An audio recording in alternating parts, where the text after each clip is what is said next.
Hey Bat fans, Luke here ready to Bat Chat about some Bat books, and it's been a minute since I did a Holy Bat Issues installment, and I recently came back from Myrtle Beach. They have a couple good shops up there. Actually, two really good. One was actually one they kind of put up in a local mall. I guess he's there every July, so that's the only time he's there. And he had some good stuff there. A little expensive. I did see the first appearance of um, Man Bat. He wanted $300 for that, and I said absolutely not. He had another one. I can't remember the number. Uh, Two Face on the boat. I forget what issue of Batman in particular. That one, the Neil Adams cover. He wanted like $300 or $400 for that, and I was like, He had the Joker holding the Ace of Spades with Batman. He had some good stuff, but it was just way too rich for my blood. So he had a good selection. He just had to be kind of picky with what he picked up though, because it was so expensive. And they have a local They have an actual comic shop in the mall there. Kind of doubles up though with some other things too. Kind of unfortunately what you see nowadays. Not strictly comic books. They have some game stuff in there. So. And a couple other places there. There were one shop didn't even have new issues; it was strictly back issues. So, but anyway, they had some good stuff, and I had some other books I kind of put off to the side over the past couple months. Just waiting to kind of do a video about it. And to be perfectly honest, I kind of hit of a dry spell. I'm in my point. I think I might have said this before. My collection where I'm just looking for specific, with either two things. I'm at the point now where I'm not really missing huge gaps. Save, 200 or 300 in Batman. Those, yeah, got some gaps, but it's small little gaps here and there, and then they're like the huge keys where they're kind of expensive, so I kind of have to, pick my spots about what I pick up. So, kind of hit a little bit of a dry spell, but definitely that trip to Myrtle Beach did kind of plus up my collection a little bit, so I'm still trucking along, and figured now's better time than any to kind of show what I got. So we'll start with Detective Comics, then we'll go Batman. Okay, these are all Volume 1, and I'll start with the high issue numbers, then kind of work my way to the older stuff. So Detective, first one I got. This is issue 732. This is part of the Mosaic storyline, number 2 within No Man's Land. And funny thing about No Man's Land, I just did the review for Batman Evolution, which kind of serves as like almost a direct. Look at my timeline. I think it is. Yeah, I would almost. Let me look one more time. I actually have my trades set up in somewhat of a chronological order as far as Batman timeline. Yeah, I have it right next to No Man's Land. I didn't think there was any other story in between then. If you haven't read No Man's Land, whew, it's long, but definitely fun.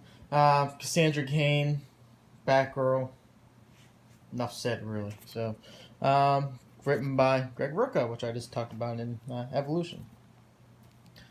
Next one I got is Detective Comics. This is issue 552. Doug Munch storyline. Not bad. I can't remember if I didn't pay too much for this one.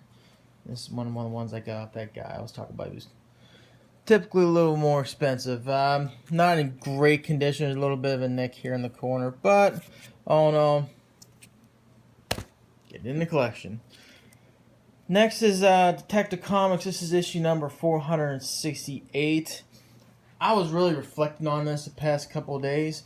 This might be one of my favorite Batman banners of all time. This really will pop up predominantly in the Steve Englehart run of Detective Comics, but man, I love that banner.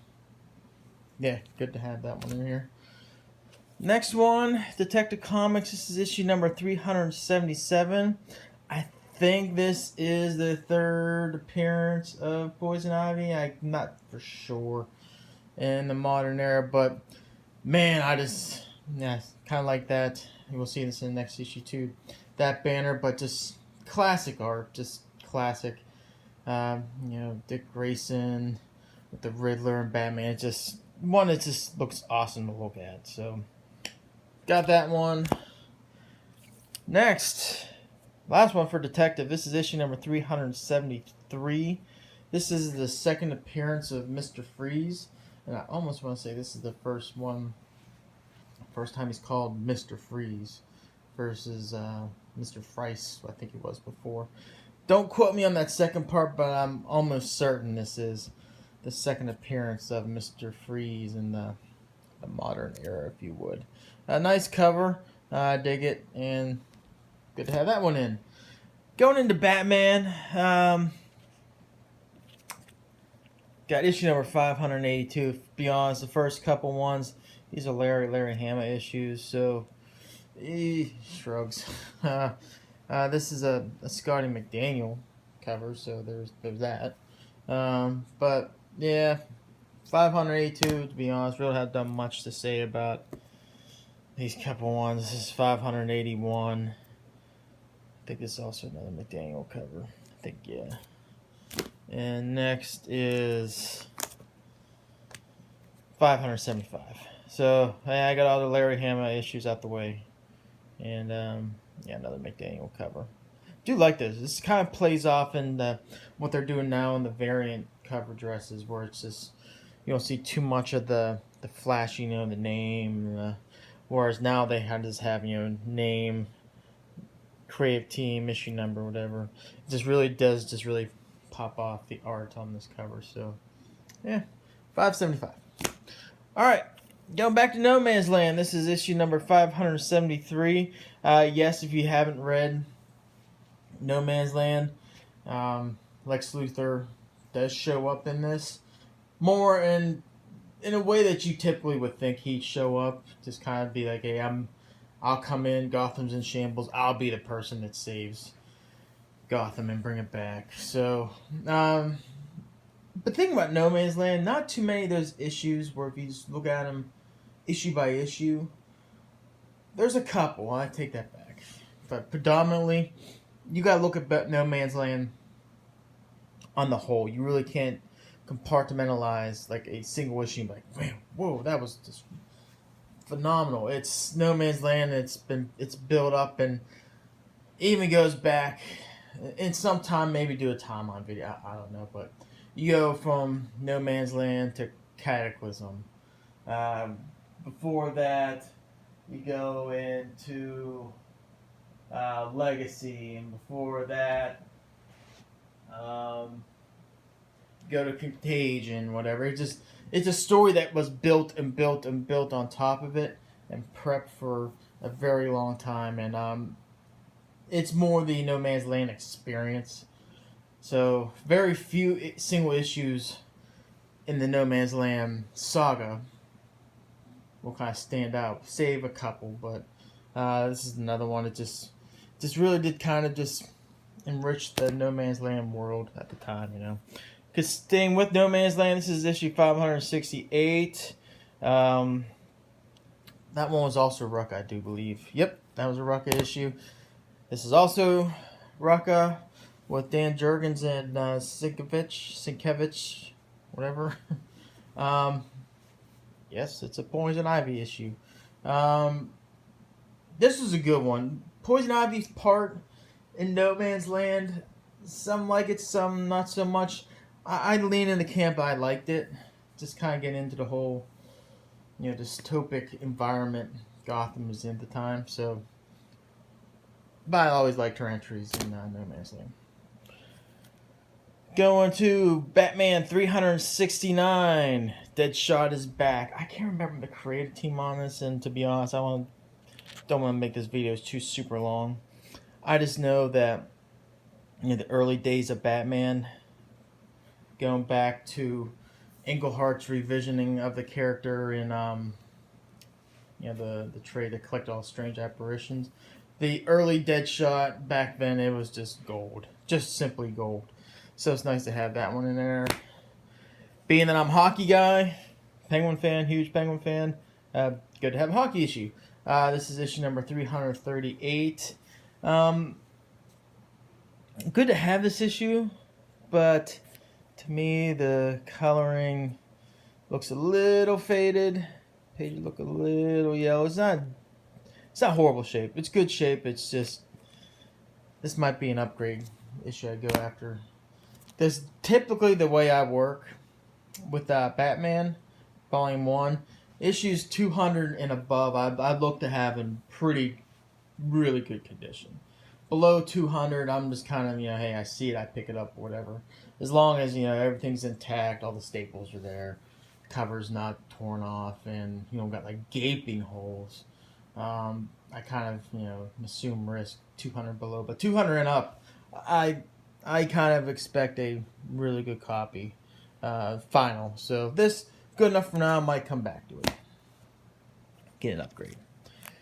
Continuing on, this is Batman 319, appearance of the Gentleman Ghost. And to be perfectly honest, Gentleman's Ghost is a character you don't see a whole lot of. I think the last time we seen him was in the Gotham by Midnight annual that had to the very end of that series, which, if you have not read Gotham by Midnight, that's the one with had the writer, drawing a blank. He was on Batman Eternal. He's also an artist too. He kind of did like this painting style. Oh, what's his name? But either way, the artist you had, the second part of it was Juan Ferrer, and his issues were just phenomenal. Highly recommend that issue. I thought the name of the writer's driving me freaking nuts. Sure enough, I'm going to finish this video. I'm like, there he is. But anyway, that's the last time I seen Gentleman Ghost. Character you don't see too heck of a lot of. So it was nice to see this out in the wild, and I picked it up.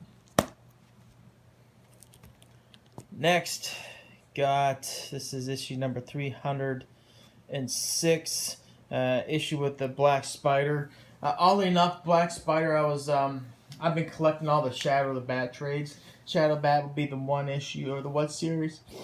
I don't go back and collect the whole run in single issues, so I like when DC kind of announced that they're going to collect them all. So I think they're up to volume 4 now. I'm pretty sure it's 4. So one of the early issues or stories in that that series had one with the Black Spider read recently. So nice to have this cover, cover. Cover's a nice cover too. A nice issue in my collection to check off the list. Next, got issue number 300. I somewhat like this banner too. I'm torn. The older stuff, to be honest, that Englehart era of Detective Comics, I love that banner. This isn't bad too. But in particular, this issue, it's nice to have. Robin's a little funky, but yeah. So nice to have issue number 300. So I got obviously 200, 300, 400, 500, and all those milestones. And lastly, got issue number 221. Love this cover. Man, that banner is really big. New Adams in this issue, if I recall correctly.